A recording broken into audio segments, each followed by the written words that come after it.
Las guerras se documentan, las rivalidades reciben nombres. Pero las alianzas por lo general se ignoran hasta que construyen algo demasiado grande para ocultar. El imperio de las drogas de Quebec, la guerra de motociclistas nórdicos, la red de la costa este que ha mantenido a los Hells Angels fuera del territorio de los Pagans durante 50 años, ninguno de estos fue un acto en solitario. No nacieron de la hermandad y no se mantuvieron por lealtad. Nacieron por conveniencia. Una alianza es un cálculo. Es el momento en que dos depredadores se miran y deciden que lo que pueden construir juntos vale más que lo que podrían tomar por la fuerza. Cada entrada en esta lista responde a la misma pregunta fría. Los Hells Angels pasaron la mayor parte de 3 décadas intentando hacer lo que toda organización dominante en un entorno competitivo intenta hacer: consolidarse. Controlar una región. Absorber o eliminar a la competencia. Pasar a la siguiente región. Repetir. Había funcionado en California. Había funcionado en Canadá. Había funcionado en Europa. El modelo estaba comprobado y la organización que lo ejecutaba era el club de motociclistas fuera de la ley más grande del mundo, con los recursos, la infraestructura y la disciplina organizacional para aplicarlo en cualquier lugar donde eligiera operar. Lo que lo detuvo en Estados Unidos no fue un club rival. Fueron 5 de ellos. La coalición que se formó contra Los Ángeles, los Mongols, los bandidos, los Outlaws, los Pagans y los Sons of Silence no se construyó en una sola reunión, ni se formalizó en un documento firmado, ni se anunció a través de ningún mecanismo que el público pudiera observar. Se fue formando gradualmente a través del reconocimiento compartido de que Los Ángeles eran la amenaza organizacional dominante para cualquier club que no fueran Los Ángeles, y que el problema específico de enfrentarse al club de motociclistas más grande del mundo era más manejable cuando 5 organizaciones lo hacían juntas que cuando cada una lo hacía por separado. La ATF lo documentó, el Departamento de Justicia lo nombró, los registros de los tribunales federales en varias jurisdicciones lo mencionaron. Los 5 clubes están aliados contra Los Ángeles para competir por territorio y miembros. Ese es el lenguaje de un informe gubernamental, clínico y específico que describe algo que las autoridades habían estado observando desarrollarse durante años. La lógica de la coalición era simple y no tenía nada que ver con el afecto entre sus miembros. Los Mongols habían ganado el sur de California a Los Ángeles en los años 80 y necesitaban aliados contra la presión constante de Los Ángeles. Los bandidos controlaban Texas y el suroeste y compartían la capacidad de Los Ángeles para expandirse internacionalmente. 2 clubes que crecían en la misma dirección inevitablemente iban a chocar. Los Outlaws habían estado en guerra con Los Ángeles desde 1974 por 3 cuerpos en una cantera de Florida y necesitaban a todos los aliados organizacionales disponibles en un conflicto que ahora entraba en su 6ª década. Los Pagans controlaban la costa este y enfrentaban la continua expansión de Los Ángeles hacia el este. Los Sons of Silence se habían aliado inicialmente con Los Ángeles en 1968, pero la relación se fracturó tras décadas de fricción territorial. 5 clubes. 5 razones diferentes para querer lo mismo. Un enemigo común, lo suficientemente grande como para hacer que la alianza sea racional, a pesar de todo lo que normalmente la haría difícil. George Christie, quien como presidente del capítulo de Ventura, fue una de las figuras más importantes de Los Ángeles en el país durante los años en que la coalición se consolidó, describió haber visto forajidos en California en los años 90, visitando como invitados de los Mongols. Dijo que eso le molestó. Lo que específicamente le molestó no eran los clubes individuales. Los Ángeles habían estado peleando contra los Outlaws desde 1974 y contra los Mongols desde 1977. Lo que le molestaba era la imagen de ellos en la misma habitación, en el mismo estado, en territorio de los Mongols, como invitados. Lo que veía le decía algo sobre lo que se estaba organizando al otro lado de la línea, algo que encontraba más amenazante que cualquier enfrentamiento individual que Los Ángeles hubieran enfrentado antes. Tenía razón en estar alarmado. Lo que logró la coalición no fue la destrucción de Los Ángeles. Ninguna alianza, guerra o proceso federal lo ha logrado en 7 décadas de intentos. lo que logró fue evitar la consolidación. Los Ángeles no pudieron hacerle a Estados Unidos lo que le habían hecho a Escandinavia, lo que le habían hecho a Canadá, lo que habían hecho en California, antes de que los mongols contraatacaran. Avanzar sistemáticamente por el territorio, absorbiendo o eliminando a cada competidor en secuencia hasta que no quedara nada. Pero los capítulos de Los Ángeles y los clubes títeres de Los Ángeles y la autoridad organizacional de Los Ángeles de costa a costa, la coalición evitó esa secuencia. Cuando Los Ángeles se movieron contra los Outlaws en el Medio Oeste en los años 90, absorbiendo a los Hells Angels en Chicago, los forajidos no enfrentaron esa expansión solos. La enfrentaron en el contexto de una alineación organizacional más amplia que incluía clubes en todos los demás frentes que Los Ángeles intentaban manejar al mismo tiempo. Cuando los mongols violaron el California Peace Agreement al expandirse hacia el norte de California en el año 2000, la respuesta de Los Ángeles tuvo que considerar lo que significaría responder demasiado agresivamente en ese frente para su exposición en todos los demás lugares.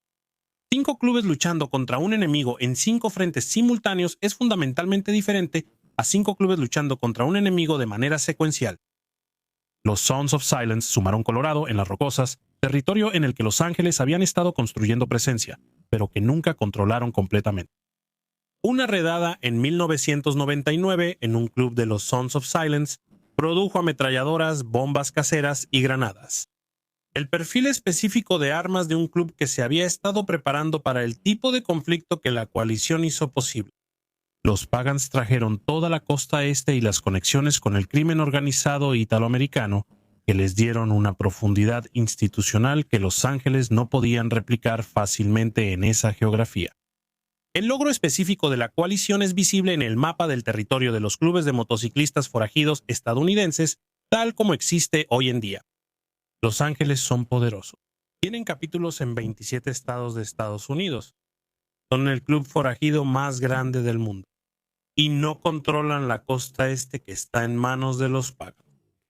No controlan el sur de California que está en manos de los mongols. No controlan Texas que está en manos de los banditos. No controlan el Medio Oeste tan completamente como su capacidad organizativa lo sugeriría, porque los Outlaws están ahí. Los 5 clubes construyeron algo contra Los Ángeles que Los Ángeles no han podido desmantelar en 4 décadas. Ni mediante la violencia, ni mediante la absorción, ni mediante la consolidación regional sistemática que había funcionado en todos los demás lugares. 5 clubes, un enemigo. La alianza defensiva más importante en la historia de los clubes de motociclistas forajidos estadounidenses y la única que se ha formado. No se formó en torno a lo que los miembros tenían en común, sino en torno al interés organizacional específico y compartido de asegurarse de que el club más grande del mundo no se convirtiera en el único. Los Hells Angels fundaron su primer capítulo en Nueva York el 5 de diciembre de 1969 al absorber a la pandilla de motociclistas aliens en el East Village de Manhattan. La Casa Club era un edificio de 6 pisos en el 77 de East 3rd Street. La ubicación no fue accidental. El East Village estaba en el límite del territorio controlado por algunas de las familias del crimen organizado más poderosas de Estados Unidos. El contacto era inevitable. Los Hells Angels han formado vínculos con las familias del crimen Gambino y Genovese en la ciudad de Nueva York y con la familia criminal Bufalino en el oeste de Nueva York, proporcionando seguridad, transporte, en transacciones de narcóticos y asesinatos por encargo para la mafia a cambio de drogas. El acuerdo tenía una estructura clara. La mafia tenía suministro, cocaína, heroína, conexiones con cárteles sudamericanos. Los Hells Angels tenían infraestructura de distribución, capacidad de coerción y un modelo organizativo que operaba fuera de los marcos tradicionales de aplicación de la ley diseñados para atacar a la mafia. 2 organizaciones criminales. Capacidades complementarias. Un solo mercado. El Departamento de Justicia de los Estados Unidos ha declarado que los Hells Angels tienen vínculos con las familias criminales Gambino y Genovese de Nueva York. La mafia recibe seguridad y transporte en los negocios de narcóticos a cambio de drogas y asesinatos por encargo. La operación de drogas que surgió de la alianza era lo suficientemente sofisticada como para desarrollar su propia estructura interna de gestión. El comercio de metanfetaminas se volvió tan lucrativo que los Ángeles del Infierno de Nueva York formaron una junta de distribución de metanfetaminas para evaluar cuánto de la droga proporcionar y cómo dividirla entre otros capítulos. Una junta con protocolos de evaluación. Para la distribución de metanfetaminas, los Hells Angels no movían el producto a través de apretones de manos y transacciones en estacionamientos.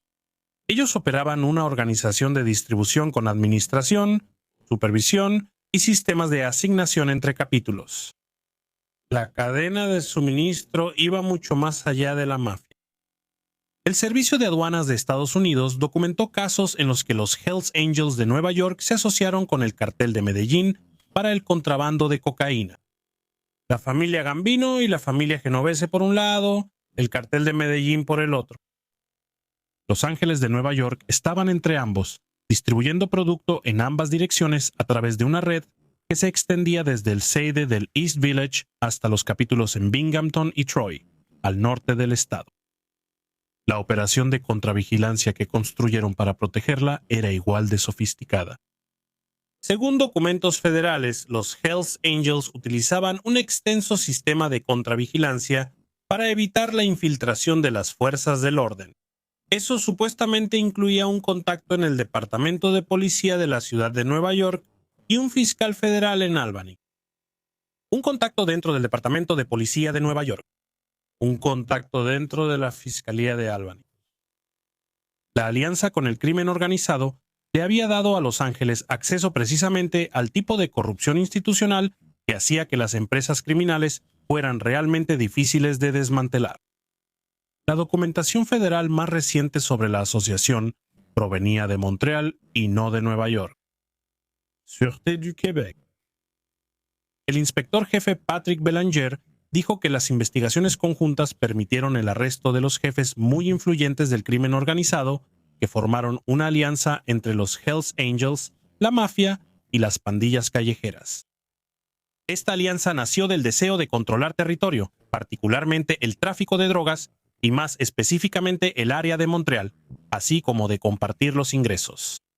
El modelo que se construyó en el East Village de Nueva York en 1969, la capacidad de control de los clubes de motociclistas combinada con la infraestructura de suministro de la mafia, se había replicado en Canadá para 2015 con la familia Resuto y los Hells Angels manejando el mercado de drogas de Montreal en una asociación formal documentada. La alianza entre Los Ángeles de Nueva York y las familias del crimen organizado italoamericano representa la asociación entre motociclistas y la mafia más duradera y mejor documentada en la historia de Estados Unidos. Le dio a Los Ángeles una profundidad criminal institucional que ningún otro club de motociclistas en Estados Unidos ha replicado. La mafia proporcionó suministro y protección política. Los Ángeles proporcionaron distribución y violencia. El Departamento de Justicia lo nombró. El Servicio de Aduanas de Estados Unidos lo documentó. El cártel de Medellín los suministró. El Departamento de Policía de Nueva York tenía a un oficial infiltrado. Todavía sigue operando. Frank Peter Donny Ryan controlaba el puerto de Montreal. Ese solo hecho explica cada gota de sangre derramada en Quebec durante 30 años. Bajo el liderazgo de Ryan, la West End Gang evolucionó de ser un grupo de irlandeses asaltantes a una red global de intermediación. A finales de los años 70, se habían apoderado del puerto de Montreal, convirtiéndolo en un canal privado para cada barco portacontenedores que llegaba de Sudamérica, Europa y Medio Oriente. El control de los muelles significaba el control del producto.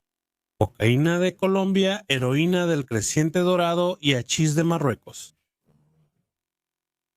Ryan dirigía a la familia Maddox. Los Maddox controlaban los muelles y las drogas pasaban por todo. El acuerdo que surgió no tenía precedentes. 3 organizaciones distintas, el West End Gang, la Mafia de Montreal y los Hells Angels, formaron lo que se conoció como el Consorcio. Inspirados en la Comisión de Nueva York, los líderes de estos 3 grupos se sentaron en una misma mesa para fijar los precios mayoristas y minoristas de los narcóticos en toda la ciudad. Era una junta criminal de control de mercancías que se aseguraba de que el precio estuviera fijado antes de que el producto llegara a las calles. La magnitud era asombrosa. Entre finales de los años 70 y principios de los 90, la policía estima que la banda movió 40 toneladas de cocaína y 300 toneladas de hachís. El valor en la calle, $150,000 millones. Esta alianza no era solo transaccional, era una jerarquía impuesta personalmente por Ryan. En enero de 1982, cuando una facción de los Hells Angels de Montreal planeó secuestrar a uno de los hijos de Ryan para saldar una deuda, la respuesta fue una clase magistral de cómo usar el poder a su favor. Ryan no fue a la guerra. Les dio a Los Ángeles un ultimátum: ejecuten a los conspiradores o pierdan el acceso al puerto. Los Ángeles no dudaron. Eligieron la cadena de suministro sobre sus propios hermanos. Yves Trudeau jaló el gatillo contra sus compañeros del club y los cuerpos fueron arrojados al río San Lorenzo para que las drogas siguieran fluyendo. La violencia iba en ambos sentidos. Cuando Ryan necesitaba cobrar una deuda o eliminar a un rival, como el atentado de 1981 contra Patrick McGurney, no usaba a sus propios hombres. Él enviaba al capítulo norte de Los Ángeles. La bomba colocada en un Mercedes-Benz en Montreal fue obra de un brazo de ejecución compartido, un sistema de sicarios a sueldo que cerraba la brecha entre la pandilla y el club. Ni siquiera el asesinato de Ryan el 13 de noviembre de 1984 pudo desmantelar la máquina que él construyó. Cuando su sucesor, Alan The Weasel Ross, buscó venganza contra los asesinos, volvió a recurrir a los motociclistas. Oigan, hermanos, cansados de las tonterías y la censura de YouTube, es hora de liberarse. Por eso cambié de rumbo a Patreon, donde puedo traerles el contenido crudo y sin censura que desean. Únete a mi equipo en Patreon y obtén un paquete increíble: acceso exclusivo anticipado a todos los videos días antes que en YouTube y una experiencia de visualización 100% libre de anuncios. Discusiones comunitarias sin censura y sin restricciones, el doble de contenido. 2 videos increíbles cada semana, acceso VIP. Interacción directa conmigo, información exclusiva. Actualizaciones del mundo Beaker que no encontrarás en ningún otro lugar. ¿Listo para unirte a la élite? Haz clic en el enlace de Patreon ahora. Tu apoyo no solo nos mantiene en marcha, alimenta una revolución de contenido sin censura ni restricciones. Únete ahora y desbloquea un mundo de beneficios exclusivos. 12 días después de la muerte de Ryan, sicarios de los Hells Angels entregaron un televisor ahuecado con explosivos conectados a un departamento en Montreal. La explosión mató a todos los que estaban dentro. La venganza de la West End Gang fue ejecutada por los mismos motociclistas que habían servido como escoltas de Ryan durante una década. El consorcio sobrevivió a su arquitecto por 40 años. Hoy en día sigue siendo una estructura operativa documentada que conecta a la mafia de Montreal, a los Hells Angels y a los cárteles colombianos en una sola maquinaria integrada de lucro. Frank Ryan le dio a los ángeles del infierno acceso al mundo. A cambio, obtuvo el poder de ordenarles que mataran a los suyos. No era solo una alianza, era una dependencia total. Los Hells Angels construyeron un imperio en Quebec, pero lo construyeron sobre una base que pertenecía a la West End Gang. Los Hells Angels construyeron su poder inicial sobre una base de exclusión. No miembros negros, no miembros hispanos, sin excepciones. En el volátil panorama del sur de California en 1970, esa barrera racial no solo preservó una subcultura, abrió una puerta. Los Mongols MC no solo cruzaron esa puerta, la arrancaron de las bisagras. Para 1974, los Mongols comenzaron a reclutar agresivamente entre las pandillas callejeras del este de Los Ángeles, barrios donde la mafia mexicana, la M, había estado construyendo una infraestructura criminal basada en prisiones desde 1957. Esto no era una coincidencia casual. Los Mongols estaban absorbiendo a los vatos locos que ya traían consigo el bagaje, el entrenamiento y las órdenes permanentes del estilo de vida sureño del sur de California.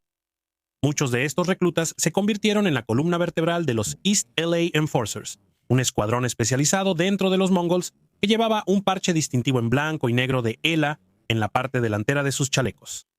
Esto le dio a los Mongols un recurso que ningún otro club de motociclistas en Estados Unidos tenía: una conexión directa con la red entre prisión y calle más sofisticada que existe.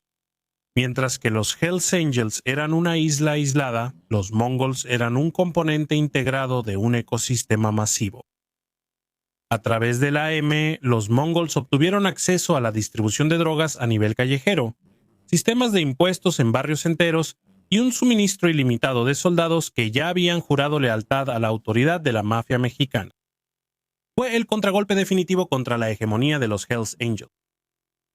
Los mismos hombres que los Hells Angels rechazaron debido a sus políticas racistas de membresía se convirtieron en las tropas de choque que rompieron el monopolio de los Angels en California. Los Mongols no solo luchaban por territorio, luchaban con el peso institucional del sistema penitenciario de California detrás de ellos. Pero en el inframundo, una alianza es tan estable como su último pago. La relación eventualmente se fracturó en uno de los conflictos internos más peligrosos en la historia del crimen. La M, al percatarse de que los mongols se habían vuelto demasiado autónomos, lanzó un brutal plan de extorsión. Le exigieron cuotas al club y eventualmente pusieron a toda la organización de los mongols en una lista para ejecutarlos en cuanto los vieran. La orden era absoluta. Cada sureño en el sistema penitenciario de California y en las calles tenía luz verde para matar a cualquier mongol que encontrara. La alianza que había convertido al club en una potencia nacional de repente se había vuelto una amenaza existencial. Durante años los mongols vivieron bajo una luz verde, obligados a defenderse, no solo de motociclistas rivales, sino también del enorme aparato de pandillas callejeras multigeneracionales que ellos mismos habían ayudado a fortalecer. Los mongols sobrevivieron, pero las cicatrices permanecieron. Finalmente, a través de negociaciones secretas y el pago de deudas significativas, la EMA retiró la luz verde. Hoy en día la relación está documentada, pero es cautelosa. Una paz fría entre dos organizaciones que demostraron que podían conquistar un estado juntas, pero que casi se destruyeron entre sí en el proceso. El parche de ejecutor de la ELA todavía se usa, un recordatorio silencioso de que la mayor fortaleza y la mayor amenaza de los mongols provinieron de la misma fuente. Ahora, los Pagans nunca han sido el club de motociclistas más grande de Estados Unidos. No tienen los capítulos internacionales de Los Ángeles ni la enorme presencia de los Outlaws. Son una potencia regional, anclados estrictamente a la costa este.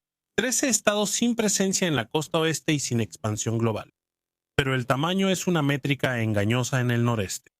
Los Pagans tienen algo que ha impedido que los Hells Angels los desplacen con éxito durante más de 50 años.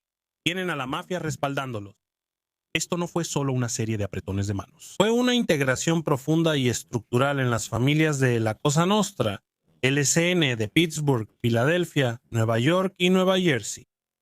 Mientras otros clubes luchaban por la hermandad, los Pagans operaban como la infantería motorizada para la comisión. En Pittsburgh, el puente se construyó sobre sangre y negocios. Eugene Nick el Cuchillo Yesul servía como el enlace oficial entre la familia criminal de Pittsburgh y el jefe de los Pagans, Daniel Danny el Diácono, Zweibel. Juntos manejaban una enorme red de marihuana y cocaína desde East Liberty y Highland Park. La conexión era aún más literal en el caso de Anthony Rocky. Laraca, un miembro de los Pagans que silenció a un testigo federal y era sobrino de Sebastián Laraca, el hombre que reinó como jefe de la mafia de Pittsburgh durante casi 3 décadas. En Filadelfia, la alianza tomó una forma más táctica. Joey Merlino, el llamativo jefe de la mafia de Filadelfia, mantenía una estrecha amistad con Steve Guerrilla Mondevergine, el presidente del capítulo local de los Pagans. Merlino no solo bebía con los Pagans, los usaba para resolver disputas del bajo mundo y servir de amortiguador. Esta asociación específica es la razón principal por la que los Hells Angels nunca pudieron establecerse en el sureste de Pensilvania ni en el sur de Nueva Jersey. Los Pagans proporcionaban la fuerza bruta en las calles. La mafia proporcionaba el suministro de drogas a gran escala, la infraestructura para el lavado de dinero y la protección institucional que un club de motociclistas nunca podría construir por sí solo. La relación era profesional pero nunca pacífica. En abril de 1982, la alianza llegó a un punto de quiebre después de una reunión sobre un gran acuerdo de distribución de metanfetaminas. el subjefe Salvatore Chucky Merlino, el padre de Joey, chocó su auto contra una motocicleta de los paganos, hiriendo al conductor. La represalia fue inmediata y devastadora. Los Pagans incendiaron el auto de un asociado de Merlino y balearon las residencias de el caporegime Salvatore Testa y de la propia madre de Merlino. La resolución demostró lo vital que era la alianza para ambos bandos. Para evitar una posible guerra que habría costado millones en ingresos perdidos, la mafia pagó a los motociclistas exactamente $5,000 por las facturas del hospital y la motocicleta dañada. Se dieron la mano y la sociedad volvió inmediatamente al trabajo. Desde las conexiones de los Gambino en Nueva York hasta las familias de Jersey al otro lado del Hudson, los Pagans se han integrado en el tejido del crimen organizado italoamericano en todo el corredor noreste. Estas relaciones convierten a un número relativamente pequeño de miembros en una fuerza verdaderamente peligrosa. Los Hells Angels son más numerosos, pero los Pagans tienen la historia y a los pesos pesados de la LCN de su lado. El mapa no ha cambiado en medio siglo por una razón. No solo te enfrentas a los Pagans, te enfrentas a las familias que los respaldan. El Outlaws Motorcycle Club ha sobrevivido durante 5 décadas al anclarse a las dos estructuras de poder más legendarias del medio oeste estadounidense, el Chicago Outfit y la Detroit Partnership. No se trata solo de intereses coincidentes. Son alianzas formales y estructurales donde la mafia proporciona el acceso al mercado y la protección institucional, y los forajidos ofrecen la fuerza bruta y la distribución a nivel callejero. En Chicago, la relación está tan integrada que incluso recibió su propio apodo, la Zero-Zero Alliance. Se formalizó a mediados de los años 70 cuando Peter Greased Lightning Rogers, el jefe de seguridad del club, se reunió con altos mandos de la organización en una pizzería de Chicago para definir los términos de su cooperación. El puente fue Thomas Westside Tommy Stimac, el presidente de los Outlaws de Chicago, quien ascendió a la Junta Directiva Nacional del club. Bajo el mando de Stimac, la alianza se convirtió en una máquina de reparto de ganancias. Para 1977, los motociclistas y los mafiosos habían monopolizado efectivamente la prostitución organizada en toda la ciudad. Dividían las ganancias y crearon un frente unificado que hizo a los Outlaws de Chicago intocables para los rivales más pequeños. A 300 millas al este, la Detroit Partnership replicó el modelo. La alianza fue negociada por Francesco Frankie de Bomerito, el emisario de la mafia, para el submundo de los motociclistas. Bomerito cerró la brecha entre Harry Taco Bowman, presidente nacional de los Outlaws, y Anthony Tony Jack Giacalone, jefe de la mafia en las calles de Detroit, el hombre que muchos creen que orquestó la desaparición de Jimmy Hoffa. A través de esta conexión, la mafia de Detroit comenzó a subcontratar operaciones de fuerza de alto riesgo a los Outlaws a cambio de un porcentaje de los lucrativos negocios de drogas y préstamos usureros que controlaba la sociedad. La sofisticación de la Zero-Zero Alliance era más visible en su capacidad para corromper el sistema desde dentro. A principios de la década de 2,000 miembros de los Outlaws y del Outfit operaban una red conjunta de apuestas y robos con base en Cicero, Illinois. Cuando finalmente se presentaron las acusaciones federales por crimen organizado en 2009, la lista de co-conspiradores contó la verdadera historia. Junto a los motociclistas y mafiosos, había un oficial de policía de Cicero y un oficial de policía de Berwyn. La alianza no solo se había apoderado de las calles, se había infiltrado dentro de las mismas agencias encargadas de detenerla. Esta alianza entre dos ciudades ha sobrevivido a la muerte de sus arquitectos, a múltiples superacusaciones federales y al declive general del poder de la mafia tradicional. El Outfit y la Detroit Partnership pueden ser más pequeñas que en los años 70, pero su memoria institucional sigue viva a través de los Outlaws. 2 familias mafiosas, un club de motociclistas y 50 años de cooperación documentada que demuestran que en el Medio Oeste lo más peligroso que puedes hacer es quedarte solo. En 1992 los bandidos no eran nada en el norte de Europa. Tenían un solo capítulo en Marsella, Francia, y cero presencia en Escandinavia, una región donde los Hells Angels estaban establecidos desde 1980. Los Ángeles estaban expandiéndose con una política de tierra arrasada, dándoles a los clubes locales más pequeños dos opciones claras: ser absorbidos por la maquinaria de Los Ángeles como un club títere o ser eliminados. El imperio nórdico de los bandidos no se construyó por una migración lenta de miembros. Se construyó al ofrecer una bandera a los desesperados. El cambio comenzó en Copenhague en 1992, cuando un club local llamado los Morticians se volvió contra Los Ángeles. Se rebautizaron como los Undertakers y, buscando una base de poder lo suficientemente grande para sobrevivir a la inevitable represalia, pasaron a ser bandidos en 1993. Esto le dio a los bandidos su primer punto de apoyo en Dinamarca. En el sur de Suecia, los Morbid's MC enfrentaron la misma presión asfixiante de Los Ángeles. En lugar de rendirse, hicieron el mismo cálculo. Se unieron a los bandidos. Poco después, los Outlaws MC hicieron lo mismo, uniéndose a esta creciente coalición de rechazados. Para 1994, la alianza había creado una alternativa letal a la hegemonía de los Hells Angels. Aunque los bandidos solo tenían unos pocos capítulos oficiales, se convirtieron en el punto de reunión para casi 15 pandillas independientes en toda Escandinavia que se negaban a ceder su autonomía a los Ángeles del Infierno. Lo que siguió fue la guerra de motociclistas más militarizada en la historia de Europa. Esto no fue una pelea callejera, pero fue una campaña de 3 años de guerra de guerrillas urbanas en 4 países. El alcance logístico de la alianza quedó evidenciado por al menos 36 robos organizados en instalaciones del ejército sueco y de la Guardia Nacional danesa. El botín era impresionante. Los cohetes antitanque de Bofort, ametralladoras, minas terrestres y más de 17 kilogramos de explosivos de alto poder.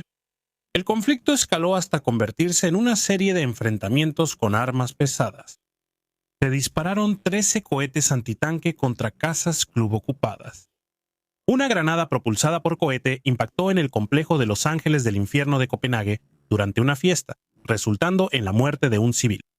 Hubo asesinatos en los principales aeropuertos internacionales y en autopistas suecas de alta velocidad. La coalición Reject había convertido una serie de pequeñas disputas locales en un conflicto militar multinacional. La guerra solo terminó cuando el costo de la destrucción y la distracción se volvió demasiado alto para el liderazgo internacional del club. El 25 de septiembre de 1997, los presidentes de los bandidos y de los Hells Angels Europa aparecieron en la televisión nacional danesa para darse la mano y anunciar un tratado de paz formal. La tregua se basó en un simple congelamiento territorial. Ambos clubes acordaron cesar la expansión en los países nórdicos. En solo 5 años, los bandidos pasaron de no tener presencia a tener 7 capítulos establecidos en 4 países. El modelo de alianza había funcionado perfectamente. Al absorber a los clubes que estaban perdiendo de forma independiente, los bandidos obligaron al club de motociclistas más grande del mundo a un punto muerto. Con el territorio nórdico resuelto, ambas organizaciones comenzaron de inmediato a trasladar a sus miembros escandinavos veteranos a España e Italia para empezar el proceso de nuevo. La guerra había terminado. La expansión simplemente se había movido hacia el sur. La transición de los bandidos de ser una curiosidad francesa a convertirse en una potencia nórdica es el caso de estudio definitivo de El enemigo de mi enemigo. Antes de 1994, los bandidos prácticamente no existían en Escandinavia, tenían un solo capítulo en Marsella y no tenían infraestructura en el norte.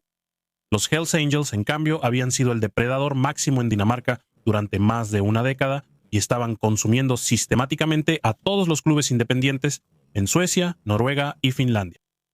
La expansión no ocurrió mediante una migración lenta de miembros desde Texas o Francia. Ocurrió a través de una coalición de resistencia. El catalizador fue Undertakers MC Dinamarca. Originalmente conocidos como los Morticians, habían llegado a un punto de quiebre con la expansión agresiva de Los Ángeles. En 1993 hicieron una jugada para sobrevivir. Se unieron a los bandidos dándole al gordo mexicano su primer grupo en suelo nórdico. Esto creó un efecto dominó. En Suecia, los Morbid MSI enfrentaban un ultimátum de los Hells Angels de Malmö: disuélvanse o sean absorbidos. Eligieron una tercera opción y se unieron a los bandidos. En Noruega y Finlandia, los capítulos locales de los Outlaws MC y grupos independientes más pequeños siguieron la misma lógica. Estos eran clubes que estaban perdiendo sus guerras individuales. Eran más pequeños, menos organizados, y carecían del peso internacional de los Hells Angels. Los bandidos les ofrecieron una bandera, una identidad global y un contrapeso. Al aliarse con estas células locales de resistencia, los bandidos básicamente convirtieron la guerra en una franquicia. El resultado fue la total militarización del inframundo nórdico, porque estos clubes locales ahora contaban con el respaldo de una organización internacional, no solo peleaban con recursos locales, accedieron a un mercado negro global que inundó Escandinavia con equipo normalmente reservado para el campo de batalla. Entre 1994 y 1997, la huella logística de la alianza se definió por el robo y uso de armamento militar sueco y danés. No estamos hablando de pistolas baratas. Estamos hablando del M80 Sola, el cohete antitanque yugoslavo. Durante el transcurso del conflicto, al menos 13 de estos cohetes fueron disparados contra casas club ocupadas. La alianza convirtió tranquilos suburbios escandinavos en zonas activas de combate, culminando en ataques de alto perfil en el aeropuerto de Copenhague y en la autopista Helsingborg-Estocolmo. Sin esta alianza no hay guerra nórdica de motociclistas. Habría habido una serie de escaramuzas breves y desiguales que habrían terminado con la consolidación total de la región bajo los Hells Angels. En cambio, al ofrecer una alternativa estructural a la absorción, los bandidos crearon un estancamiento que duró 3 años y costó decenas de vidas. La guerra solo terminó cuando el costo de hacer negocios se volvió demasiado alto para los capítulos madre internacionales. En 1997, un apretón de manos televisado entre las dos organizaciones congeló el mapa. Los bandidos se retiraron con un imperio nórdico permanente, 7 capítulos repartidos en 4 países, construido completamente sobre las espaldas de clubes locales que simplemente se negaron a desaparecer. La mayoría de las alianzas criminales están definidas por la geografía. ¿Quién controla qué calle, qué puerto o qué autopista? La alianza entre los Ángeles del Infierno y la Hermandad Aria, AB, es diferente. Está definida por el límite entre el patio y la calle. Es una integración vertical de poder que vincula a la pandilla carcelaria más disciplinada de Estados Unidos con el club de motociclistas fuera de la ley más extendido del mundo. Esta relación, documentada extensamente por el Departamento de Justicia y el FBI a lo largo de décadas de procesamientos federales por crimen organizado, funciona como un ciclo continuo de autoridad criminal. La hermandad proporciona el peso institucional dentro de los sistemas penitenciarios estatales y federales, asegurando que cualquier motociclista que entre a prisión esté protegido, sea reclutado o utilizado. A cambio, Los Ángeles proporcionan la infraestructura externa, la logística, los vehículos y las casas de seguridad necesarias para manejar los intereses de la hermandad afuera. La sinergia entre las dos organizaciones se basa en una cultura compartida de disciplina extrema y una forma específica de pragmatismo violento. Aunque son entidades distintas, con frecuencia operan con miembros y asociados en común que se mueven entre los dos mundos con facilidad. La hermandad funciona como una escuela de perfeccionamiento para ejecutores de alto nivel, mientras que Los Ángeles actúan como un lucrativo plan de retiro para los miembros de la hermandad ariana que logran regresar a las calles. La naturaleza letal de esta cooperación quedó al descubierto en un caso federal histórico de 2022 en Alaska. Los fiscales lograron condenar a un miembro de Los Ángeles del Infierno junto con varios asociados de la hermandad ariana por cargos de asesinato, secuestro y crimen organizado. El juicio detalló una empresa criminal sofisticada que utilizaba los recursos combinados de ambos grupos para cobrar deudas y eliminar rivales con una eficiencia clínica. Esta alianza representa una amenaza única para las fuerzas del orden porque resuelve el problema carcelario para el motociclista fuera de la ley. Normalmente, una gran redada por crimen organizado rompe el impulso de un club al eliminar a su liderazgo. Pero a través de la alianza AB el poder permanece intacto. El liderazgo simplemente se traslada de la casa club al bloque de celdas y las órdenes siguen fluyendo. Es una asociación construida sobre la idea de que una pared solo es una barrera si no tienes a alguien del otro lado sosteniendo la puerta abierta. La guerra de motociclistas de Quebec fue el conflicto más sangriento en la historia de los clubes de motociclistas y para el año 2000 había llegado a una fase terminal. La Rock Machine, que había luchado contra los ángeles del infierno sin que ninguno pudiera imponerse durante 6 años violentos, finalmente se estaba quebrando. Su fundador estaba tras las rejas en una prisión federal estadounidense. Sus filas estaban diezmadas por el desgaste y se enfrentaban a un enemigo estructuralmente superior que se negaba a ceder. La Rock Machine no necesitaba un socio, necesitaban un milagro. Ellos encontraron eso en los bandidos. En diciembre de 2000 la alianza se formalizó a través de un cambio de parches que fue menos una fusión y más un rescate corporativo. Las condiciones eran duras. Los bandidos exigieron que los miembros fundadores de Rock Machine volvieran a pasar por el proceso de prospección. Hombres que habían pasado años en la primera línea de una guerra de drogas multimillonaria se vieron obligados a quitarse los parches y empezar desde abajo. La mayoría aceptó la humillación. Sabían que sin el peso internacional del gordo mexicano, la Rock Machine estaría extinta en cuestión de meses. La infusión de recursos, prestigio y apoyo logístico de los bandidos actuó como una enorme inyección de adrenalina para una organización moribunda. Le dio a los restos de la Rock Machine el oxígeno institucional para seguir luchando durante 2 años más. Transformó una insurgencia local en un capítulo de una superpotencia global, obligando a los Hells Angels a enfrentarse a un enemigo que de repente tenía acceso a líneas de suministro internacionales y una nueva bandera bajo la cual unirse. Pero una alianza solo puede posponer lo inevitable si la ecuación de fondo no cambia. Para 2003, el peso combinado de 8 años de guerra y la presión policial implacable, que culminó con las enormes redadas de Operation Springtime, quebró la resistencia. Los Hells Angels finalmente lograron la consolidación que habían buscado durante una década. Los bandidos cedieron Quebec. La rama canadiense del club finalmente fue destruida por el horror interno de la masacre de Shedon en 2006. La alianza Rock Machine Bandidos finalmente no logró ganar la provincia, pero su importancia histórica es innegable. Fue lo único que mantuvo viva la guerra después del milenio. Demostró que incluso cuando una organización está derrotada, una alianza con un poder más grande puede convertir una muerte segura en una resistencia de 2 años.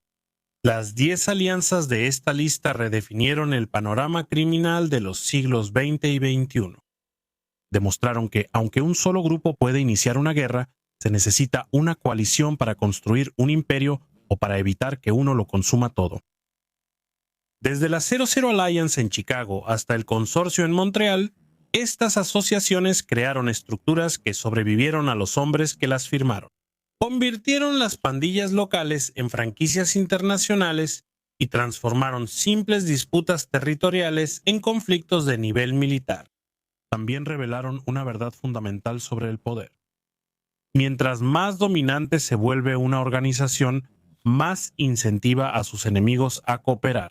El impulso de los Hells Angels por la consolidación total fue precisamente lo que obligó a los Mongols, bandidos, outlaws, pagans y Sons of Silence a reunirse en la misma sala.